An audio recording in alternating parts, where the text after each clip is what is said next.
पर किसान आंदोलन को कवर कर रहे कई पत्रकारों को एनआईए नोटिस भेज रही है, लेकिन पाकिस्तान के बालाकोट में घुसकर हमला करने की सूचना पहले से एक पत्रकार को कैसे हाथ लगी, इस पर कोई नोटिस नहीं है। सरकार चुप है, लेकिन लोग सवाल कर रहे हैं कि विपक्ष कहां है, विपक्ष क्यों नहीं बोल रहा है। तो क्या विपक्ष के बोलने के बाद अब सरकार मेरा सवाल सिंपल था, इसकी व्याख्या कैसे करेंगे कि जिस मसले पर सरकार चुप है उस मसले पर चुप्पी कांग्रेस ने तोड़ी है। राहुल गांधी ने कहा कि जिस व्यक्ति ने हमले की पूर्व सूचना अर्णब गोस्वामी को दी है उसकी जांच होनी चाहिए और दोनों को ही जेल जाना होगा, लेकिन जांच नहीं होगी क्योंकि सूचना प्रधानमंत्री, गृह मंत्री, रक्षा मंत्री, एनएसए या एयर चीफ में से किसी ने दी है। एक जर्नलिस्ट को डिफेंस का सेंसिटिव इंफॉर्मेशन बालाकोट से पहले इंफॉर्मेशन दी जा रही है। उसी जर्नलिस्ट ने पहले कहा पुलवामा के बाद कि यह हमारे लिए बहुत अच्छा हुआ है। Reflection of the mindset of the prime minister, जो इनकी माइंडसेट है वो उनकी माइंडसेट। ये देखो हमारे लिए बहुत अच्छा हुआ है कि हमारे 40 लोग मर गए, अब हम चुनाव जीत जाएंगे। आपने इंफॉर्मेशन दी, इंफॉर्मेशन चार पांच लोगों के पास थी। ऐसे मिशन में पायलट के पास नहीं होती। ऐसे मिशन में पायलट को लास्ट मिनट में मिलती है। एयर चीफ के पास थी, prime minister, home minister, defence minister, NSA. इन 5 लोगों में से किसी ने इस व्यक्ति को ये इंफॉर्मेशन दी। ये क्रिमिनल एक्शन है। पता लगाना पड़ेगा किसने दी और उन दोनों को जेल में जाना पड़ेगा और ये प्रोसेस शुरू हो जानी चाहिए। मगर ये प्रोसेस शुरू नहीं होगी, मैं बता दूंगा आपको क्यों। क्योंकि प्रधानमंत्री ने इंफॉर्मेशन दिया होगा।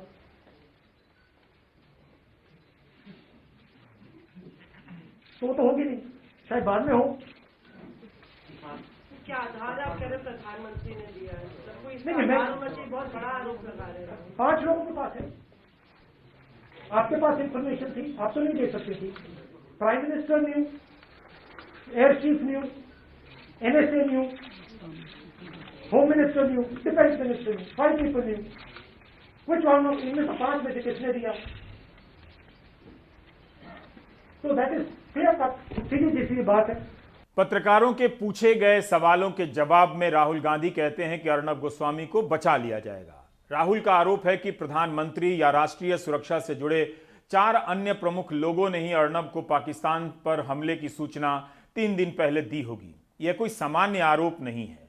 16 जनवरी से व्हाट्सएप चैट के हजारों पन्ने सोशल मीडिया में वायरल हैं। मुख्य धारा के अखबारों में खबरें छप रही हैं, वेबसाइट पर खबरें छपी हैं और कुछ चैनलों पर भी इसकी चर्चा हुई है। तब भी सरकार और सुरक्षा एजेंसियां चुप हैं, इस व्हाट्सएप चैट का खंडन नहीं कर रही हैं। कौतूहल का विषय यह भी था कि आखिर कांग्रेस क्यों चुप है, क्या उसके लिए यह बड़ा मसला नहीं है। राहुल गांधी कह रहे हैं कि भारत पाकिस्तान के बालाकोट में हमला करने वाला था, इसकी जानकारी तो पायलट को भी आखिरी वक्त में दी जाती होगी। पहले से सिर्फ 5 लोगों को पता था। प्रधानमंत्री, रक्षा मंत्री, गृह मंत्री, राष्ट्रीय सुरक्षा सलाहकार और वायुसेना के प्रमुख, इन्हीं 5 में से किसी एक ने पत्रकार को सूचना दी थी और वह पत्रकार व्हाट्सएप पर साझा कर रहा था। मुमकिन है दुश्मन देश वह सूचना हैक कर सकता था और भारतीय वायुसेना के पायलट की जान खतरे में पड़ सकती थी या भारत की योजना फेल हो सकती थी। हैरानी की बात है कि इन 5 में से किसी ने अभी तक व्हाट्सएप चैट के बारे में कुछ नहीं बोला है। यह अगर अफवाह है या इसमें कोई आधार नहीं है तो भी इसका खंडन कर दिया जाना चाहिए था। एक वेब सीरीज में क्या बोला जा रहा है उसे लेकर एफआईआर हो रही है, बहस हो रही है, लेकिन चारों तरफ व्हाट्सएप चैट छाया हुआ है जिसमें राष्ट्रीय सुरक्षा से जुड़ी संवेदनशील जानकारियां तैर रही हैं, उसे लेकर कोई हरकत नहीं है। राहुल गांधी कहते हैं कि इन 5 में से किसी एक को और पत्रकार को भी जेल की सजा होनी चाहिए। 16 जनवरी से रिपब्लिक टीवी के मालिक और एंकर अर्णब गोस्वामी का व्हाट्सएप चैट वायरल है। आमतौर पर ऐसे मामले में संज्ञान लेने वाली संस्था एनआईए भी सक्रिय नहीं है। कम से कम मुंबई पुलिस से पूछ सकती थी कि इस चैट की सच्चाई क्या है। गृह मंत्रालय पूछ सकता था मुंबई पुलिस से या महाराष्ट्र सरकार से कि इसकी सच्चाई क्या है। देश को उसके बाद बताया जा सकता था, नहीं बताया गया। सरकार क्या इसलिए चुप थी कि विपक्ष भी इस चैट पर बोलने से संकोच कर रहा है? लेकिन लोग तो बातें कर रहे हैं। यह मामला क्या है, अब इस पर आते हैं। आप जानते हैं कि मुंबई पुलिस ने टेलीविजन रेटिंग पॉइंट टीआरपी को लेकर फर्जीवाड़े का मामला उजागर किया है। इसके तहत बार्क के पूर्व सीईओ पार्थो दासगुप्ता गिरफ्तार हैं और अभी अस्पताल में हैं। बार्क का पूरा नाम ब्रॉडकास्ट ऑडियंस रिसर्च काउंसिल है, जो रेटिंग का सैंपल जमा करती है और बताती है। इसी के नाम पर चैनलों को विज्ञापन दिए जाते हैं। अरबों रुपए का कारोबार इसी रेटिंग पर होता है। मुंबई पुलिस के अनुसार अर्नब ने पार्थो दासगुप्ता को कथित तौर पर 30 लाख रुपए दिए हैं और बदले में दासगुप्ता उनकी मदद करते रहे कि कैसे रेटिंग आ सकती है और भीतर की जानकारी देते रहे। इससे अर्नब ने फर्जी रेटिंग हासिल की और करोड़ों कमाए। इसी सिलसिले में जांच के बाद पुलिस ने 3000 पन्नों की एक रिपोर्ट फाइल की है। इन पन्नों में दासगुप्ता और अर्नब गोस्वामी के बीच की बातचीत का ब्यौरा है, व्हाट्सएप चैट है। इसी बातचीत के एक हिस्से में अर्नब गोस्वामी पार्थो दासगुप्ता से पाकिस्तान पर हमले की बात कर रहे हैं, जिसे लेकर विवाद हो गया है। बवाल नहीं हुआ है, क्योंकि बवाल तो आईटी सेल के सक्रिय होने के बाद होता है। यह बातचीत कोई मामूली नहीं है। चुप्पी इतनी ही है कि आमतौर पर अर्नब के पक्ष में ट्वीट करने वाले सरकार के मंत्री भी अर्नब के लिए ट्वीट नहीं कर रहे हैं, प्रो अर्नब नहीं हो रहे हैं। अगर वे देश के लिए ट्वीट नहीं कर सकते तो कम से कम उन्हें अर्नब के लिए तो ट्वीट करना चाहिए।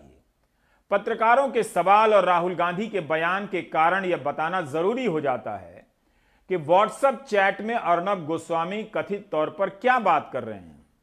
26 फरवरी 2019 को भारतीय वायुसेना पाकिस्तान के बालाकोट में हमला करती है। देश को ऐसे बताया जाता है कि गुप्त मिशन था और पहली बार पता चला है हमले के बाद, जब मिशन पूरा हो जाता है। लेकिन अर्नब गोस्वामी को यह सूचना 3 दिन पहले से थी और वे इस बारे में पार्थो दासगुप्ता से बात कर रहे थे। अर्नब गोस्वामी 23 फरवरी को यह चैट कर रहे थे।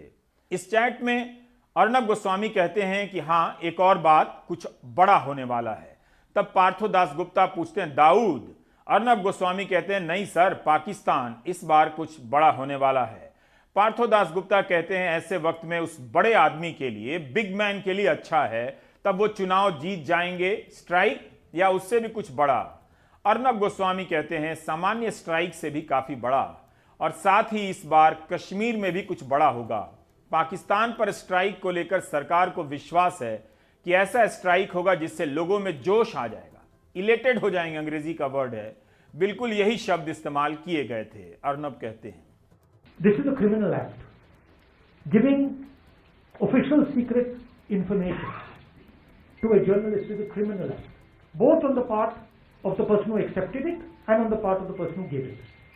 These people call themselves patriots, right? There's nothing patriotic about putting our Air Force at risk. There's nothing patriotic about taking political advantage so that our aircraft gets shot down, so that the Pakistanis know that our Air Force is coming, right? If Mr. Arnab Goswami knows, if it is on his WhatsApp, I assume the Pakistanis also know. It's not a very big jump, right? So it is a criminal action. Rahul Gandhi ने अर्नब गोस्वामी को mister Arnab Goswami कहा। अर्नब गोस्वामी अपने show में राहुल गांधी का नाम कैसे लेते हैं आपको पता होगा और बहुतों को अच्छा भी लगता होगा। अर्नब इसी तरह महाराष्ट्र के मुख्यमंत्री उद्धव ठाकरे का नाम लिया करते थे। मुंबई पुलिस के कमिश्नर को किस तरह से अपने शो में नाम लेकर बुलाते थे उस पर अब आप गौर नहीं करना चाहेंगे, मगर बहुतों को अच्छा लगता था, क्योंकि दर्शकों के दिमाग के रास्ते अब बंद कर दिए गए हैं। वैसे पता नहीं अर्नब अब उद्धव ठाकरे और मुंबई पुलिस कमिश्नर परमबीर सिंह को पहले की तरह नाम लेकर ललकारते हैं या नहीं। बहरहाल व्हाट्सएप चैट में जो बातचीत हो रही है वो महज संयोग नहीं लगती है। 3 दिन बाद हमला होता है और उसी तरह 3 दिन पहले कश्मीर के बारे में उन्हें पता है, जो अपनी कथित चैट में कहते हैं कि धारा 370 समाप्त होने वाला है। ये सब कुछ पार्थो दासगुप्ता से कह रहे हैं और इसे मुंबई पुलिस को अभी साबित भी करना है। इस तरह की जानकारी सिर्फ सुरक्षा के लिए भयानक नहीं है, बल्कि देश के लोकतंत्र के लिए भी खतरनाक है। अब आप फ्लैशबैक में 2019 के आम चुनावों में खुद को ले जाइए। क्या वाकई चुनाव में जोश पैदा करने के लिए यह सब कुछ हुआ, या ऐसा करने से पहले यह भी सोचा गया कि हमला होगा तो जनता में जोश पैदा होगा और चुनाव में फायदा होगा, और वह दूसरे सवालों को भूल जाएगी जनता और वोट देने लग जाएगी। बालाकोट के प्रहार से आतंकी खौफ में है। हमने घर में घुसकर मारा। ऐसा करने के लिए कितने ही चैनल काम में लगा दिए गए होंगे। एक आंधी चली और सारे मुद्दे धूल में उड़ गए। क्या अब चुनाव जीतने के लिए राष्ट्रीय सुरक्षा का दोहन किया जाएगा? अगर यह चुनाव के लिए किया गया तो सोचिए कितना खतरनाक हो सकता है। आपने अपने विवेक से मतदान किया या आपको बेवकूफ बनाया गया ताकि आप खास तरह से मतदान कर सकें? मैं सारी बातें हिंदी में बता रहा हूं, यह सब सोचकर ही मेरी इंग्लिश जो भी थोड़ी बहुत है हवा हो गई है। यह बेहद खतरनाक खेल है कि स्ट्राइक हो और गोदी मीडिया कवरेज के तूफान में उसे बदल दिया जाए ताकि गांव-गांव में लोग बौरा जाएं। लेकिन एक मिनट के लिए सोचिए कि अगर व्हाट्सएप चैट से यह जानकारी दुश्मन के हाथ लग जाती तो कितना बड़ा संकट आ सकता था। सीमित हमले की योजना व्यापक हमले में बदल सकती थी और फिर कुछ भी हो सकता था। अब जब आपको यह पता चल रहा है कि एकजुटता का यह खेल वोट के लिए खेला गया होगा, तो आप कैसा महसूस कर रहे होंगे? आप क्या इसलिए इस चैट पर चुप हैं और कोशिश हो रही है कि इसकी खबर गांव-गांव तक ना फैले, कि आप दुविधा में ना पड़ें? इसलिए इस कथित चैट पर सरकार को अब तक स्पष्टीकरण कर देना चाहिए था। एनआईए को संज्ञान लेना चाहिए था। 16 जनवरी से यह खबर सोशल मीडिया में वायरल है। यह चिंता से आगे की बात है कि राष्ट्रीय सुरक्षा की गंभीर योजना में टीवी चैनल को शामिल किया गया। इससे करोड़ों लोगों के विवेक पर हमला किया गया और चैनल ने करोड़ों रुपए से कथित तौर पर कमाने का जुगाड़ किया। अब देखिए, पिछले साल जून जुलाई के महीने में रिया चक्रवर्ती का मसला छाया था। व्हाट्सएप चैट ही तो था।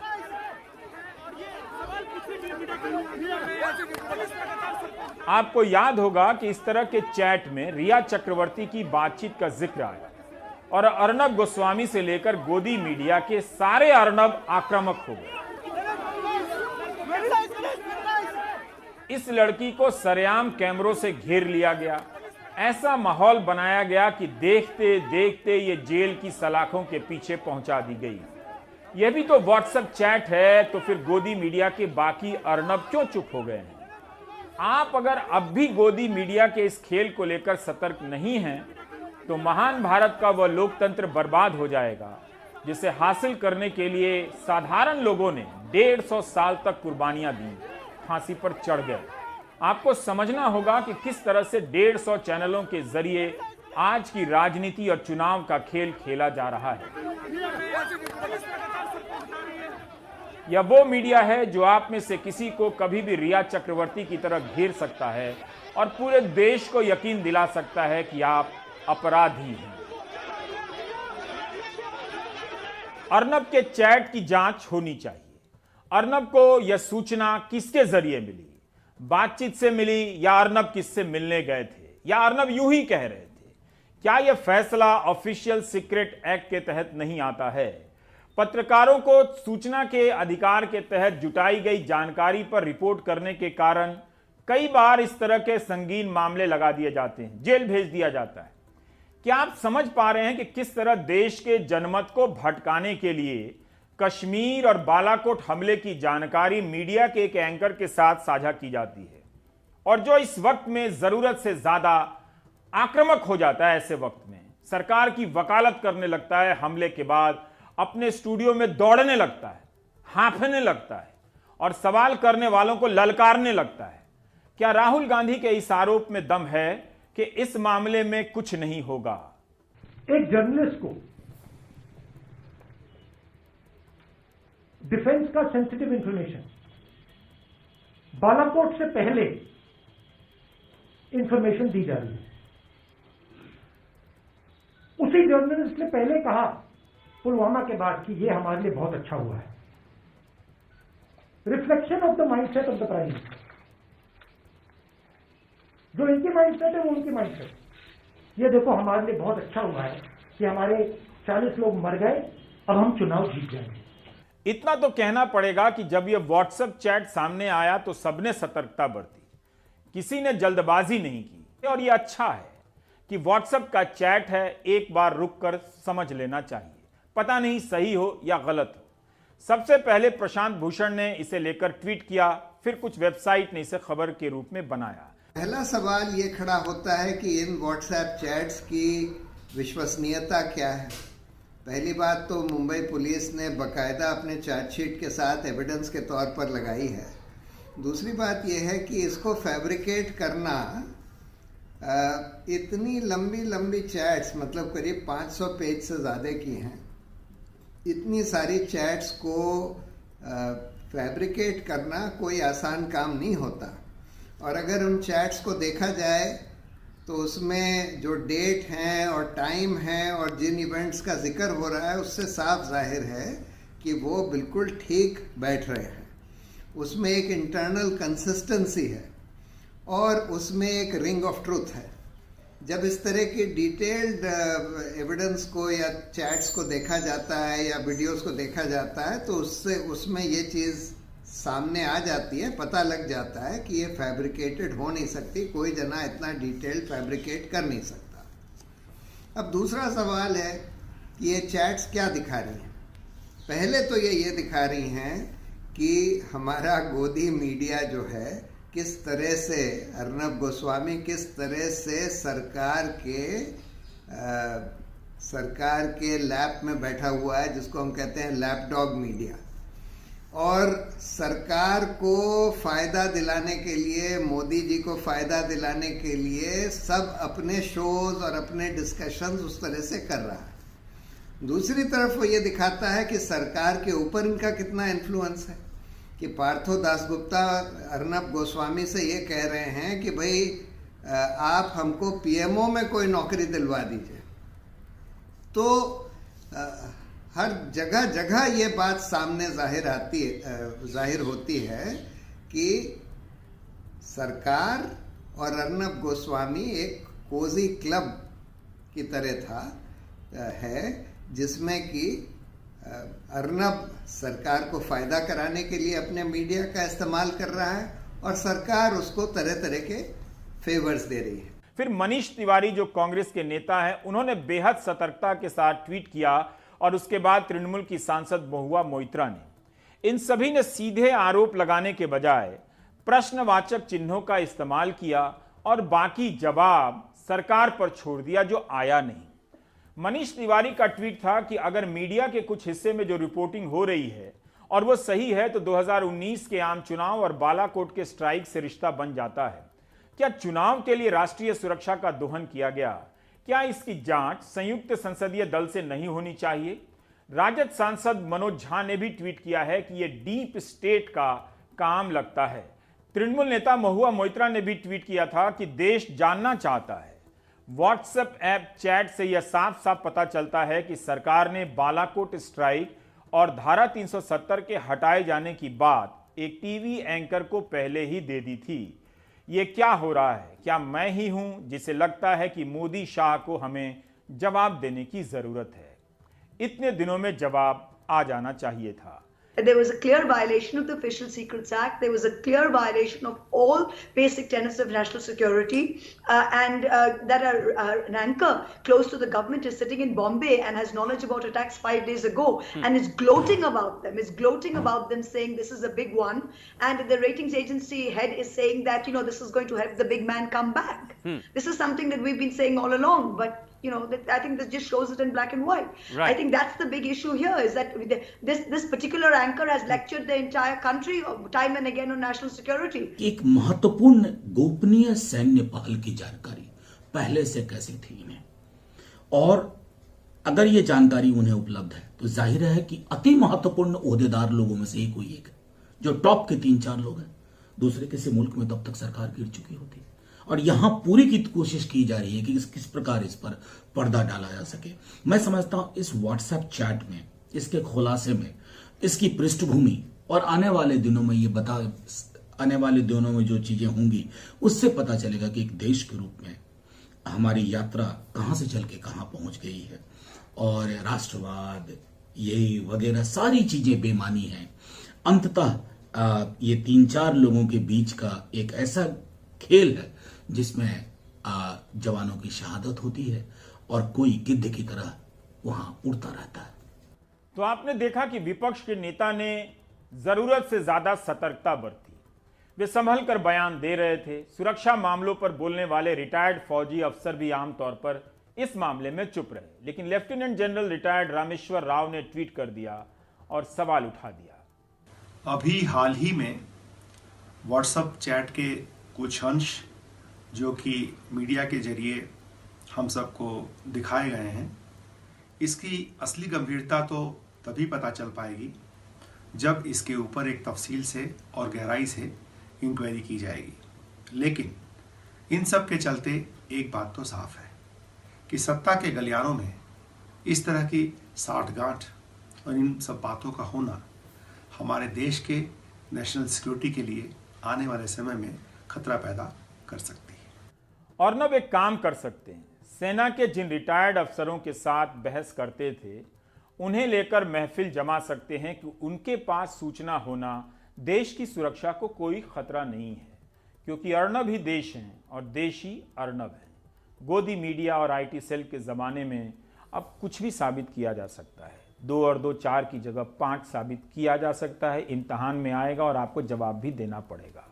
राहुल गांधी की प्रेस कॉन्फ्रेंस खत्म होते ही सूचना प्रसारण मंत्री प्रकाश जावड़ेकर बीजेपी के मुख्यालय में प्रेस कॉन्फ्रेंस करेंगे।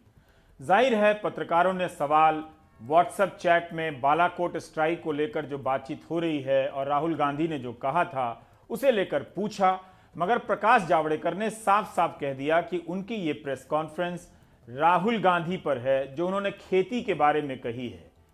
बालाकोट स्ट्राइक, व्हाट्सएप चैट के बारे में राहुल गांधी ने जो कुछ भी कहा था उस पर जवाब देने से प्रकाश जावड़ेकर ने इनकार कर दिया। ये ने कहा है कि व्हाट्सएप मैनिपुलेशन, टीआरपी मैनिपुलेशन जो है व्हाट्सएप, वो आज का अभी विषय नहीं, वो मैं आईएनबी में आओ, हम जरूर आपको बताएंगे।